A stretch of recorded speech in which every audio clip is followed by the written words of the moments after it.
we need to be really aware of the climate crisis. We can't forget that one. It's people dying of already, and science is quite clear. We can't afford an ever-growing air sector there.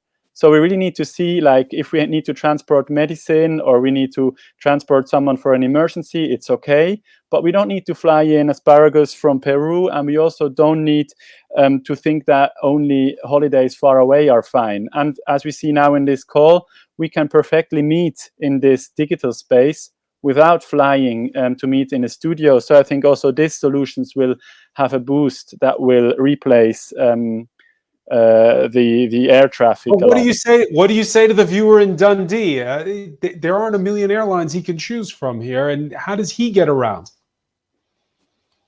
I think there is other means of transport to get around, and if it's, I think there is no kind of basic right to be, you know, to can that you can fly anywhere when you every time you want. I think there is a kind of we need to take care of our planet to make sure that our kids will have a good stay on this planet. And climate science shows really clearly that we can't continue with the emissions as we do. And I think we could go very easily in a liberal way if we just have the rule, for example, that we really take out all the carbon we emit out of the air and put it back down. So we already know about 500 euros per ton we would need to pay. Now it will get cheaper, but that would be a fair solution to really get this carbon down. And I also think we need to you know, think like, how can we replace? So how much does somebody who lives in Dundee really needs the airplane to go somewhere, and how much this can be replaced by other transport means? Do you agree with that, Paul Charles? Well, I think fundamentally the economy is going to decide here what happens over the next 2 to 3 years. As a result of coronavirus, economies are going to be facing a nightmare over the next year to 2 years at least. And so the last thing we want to be doing is to be removing jobs out of this economy.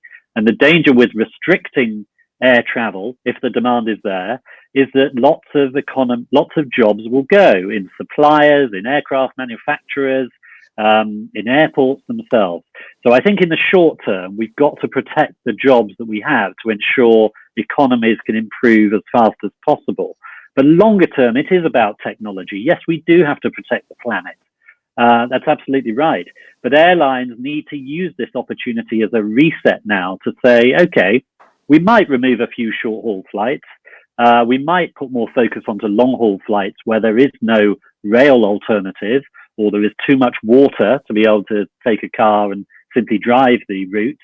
But equally, they need to invest in technology. And the best airlines that come out of this crisis will be those that are investing in the most fuel-efficient fuel, the most fuel-efficient aircraft, that actually research electric aircraft, as they're doing in Scandinavia at the moment.